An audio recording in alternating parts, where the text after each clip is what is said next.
Hey everyone, how's it going? So I want to talk a little bit about that Toyota video that I made and posted yesterday. Obviously I'm in my garage, I have my little heater going. It's been cold in here. This place turns into an ice box.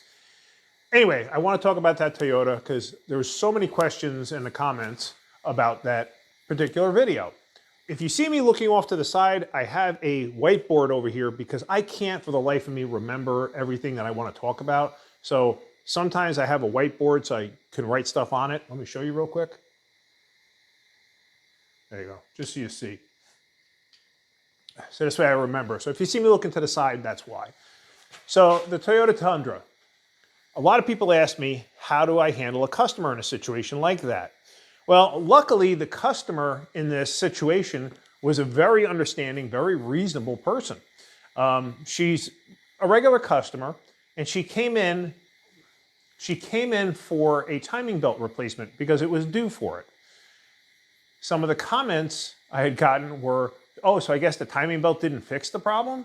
No, it didn't come in for this problem. It came in for a timing belt issue, or not a timing belt issue, for a timing belt replacement because it was due because of mileage and age. She did have a complaint several weeks back that she said, sometimes it feels like it's down on power, sometimes it feels like it has a misfire, but it never set any code. She brought it in for that. We were never able to duplicate it. Was it related to the crank sensor? Probably. Do I know for certain? I don't yet. The customer will let us know. She's a good customer. She does come in. So I'm sure she will tell us, hey, you know, that other problem is gone. Because she said it would happen and then go away. It would happen and then go away. So anyway, so how do you handle a customer like that? It really depends on the customer. Some people go off the deep end. They really do. This customer, luckily, was like, you know, what are you going to do? Things happen. It's out of your control. I understand. Fantastic. Sometimes people go bananas, you know, and you know, what do? You just try to appease them as much as possible. Now, the crank sensor on this, how do I charge for something like this? It really depends on what's going on. It was just she understood that it happened, that it was happening, that she was having a problem beforehand. So luckily, you know, she was able to accept part of this. What we did was we charged an hour's worth of labor and a crank sensor. Could I have charged her for however much time I had in it? Sure, if that's what she came in for originally.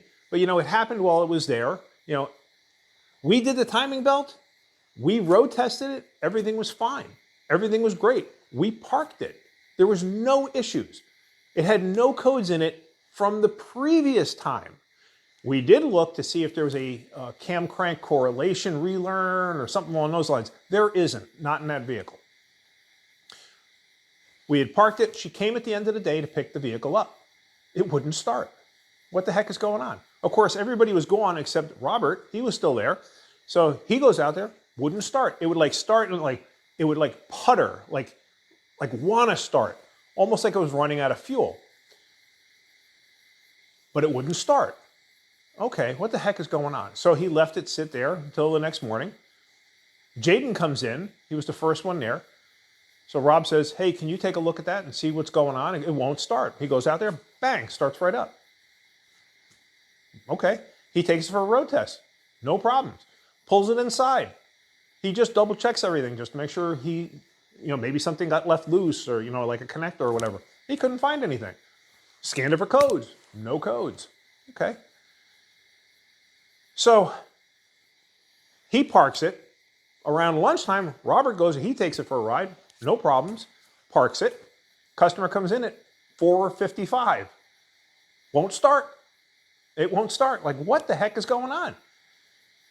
So she was just like, okay, it is what it is. What are you going to do? You know, very nice customer. So the car sat there. We actually pushed it in at that point. We pushed it in and verified, this thing is just not starting. But it was the end of the day, and we basically just scanned it for codes again, nothing. I looked at the data on the scanner, and I could see RPM.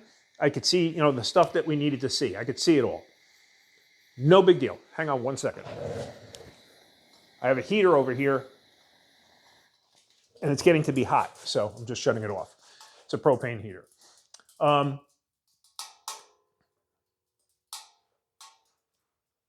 Anyway, so I looked at whatever data I could. Everything seemed fine. Saw nothing. A known problem on those older Toyotas is the mass airflow sensor going bad. Unplugged it. If you unplug it, cycle the key off, and then back on, and the car will start, you have a bad mass air meter. It won't run right, but it should start and run.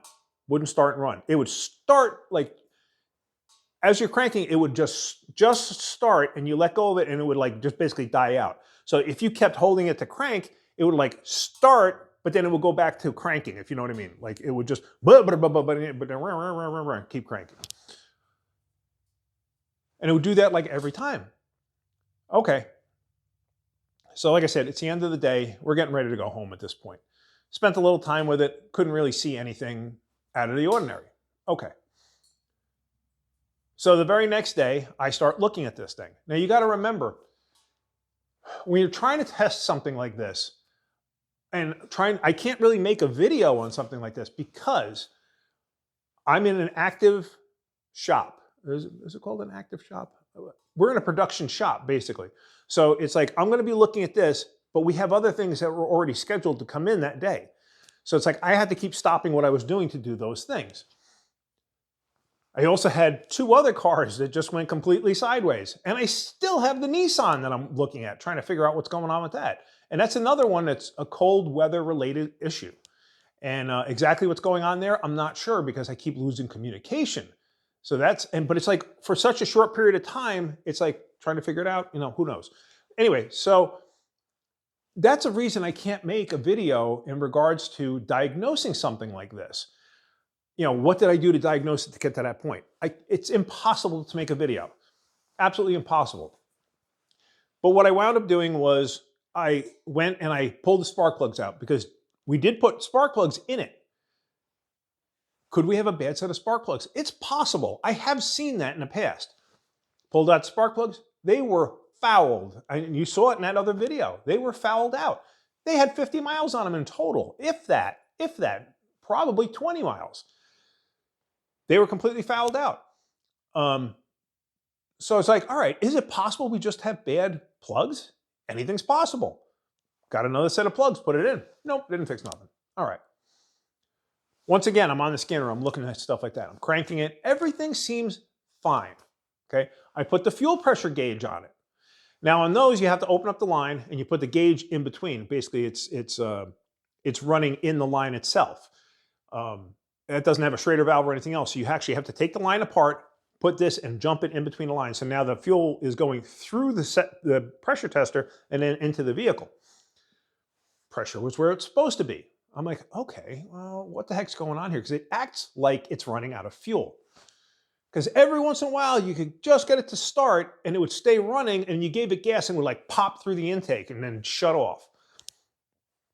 Also, the wild thing is when it did that and you went to go start it, it acted as if the timing, like an old distributor car, when you have the timing way advanced and it goes to try to start because the timings are so advanced, it can't like overcome that. That's almost what it seemed like.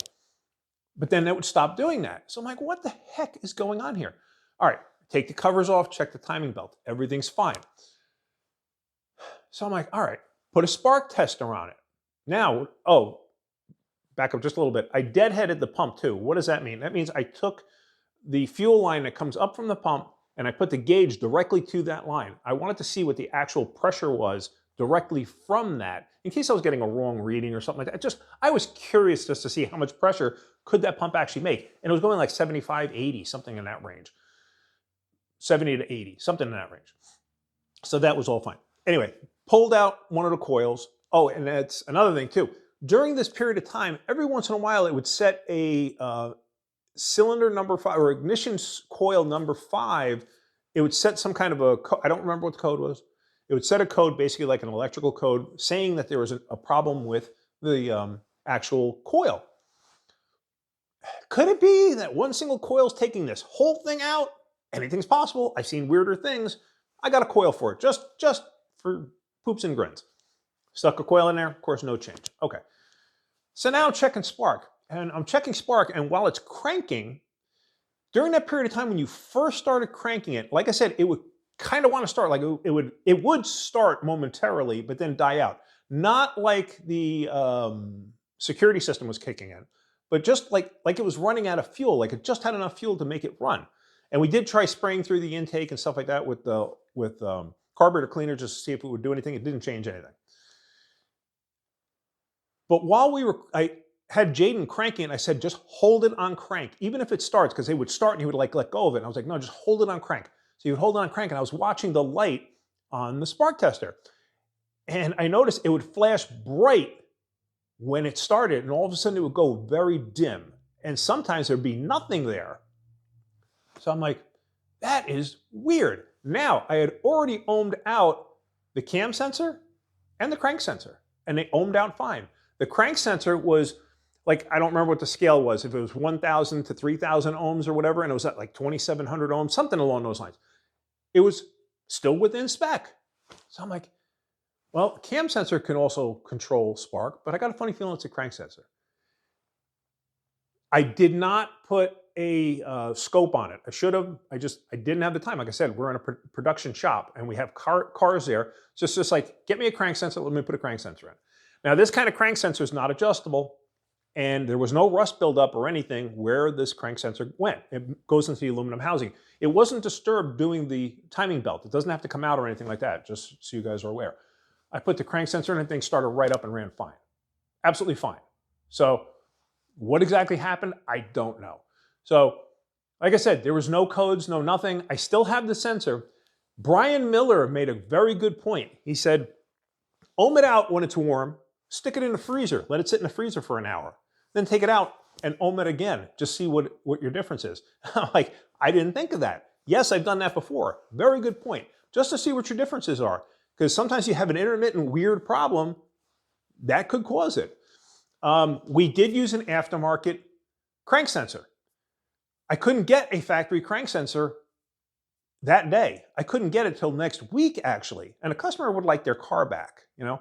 So at that point, I went with a very good aftermarket one because I could still get it that day. I could buy a cheap one. I don't like the cheap ones. The cheap, no frills ones that cost literally half what a good one costs. I don't trust them one bit. So I didn't go with that, but I went with a good one. I went with a good aftermarket.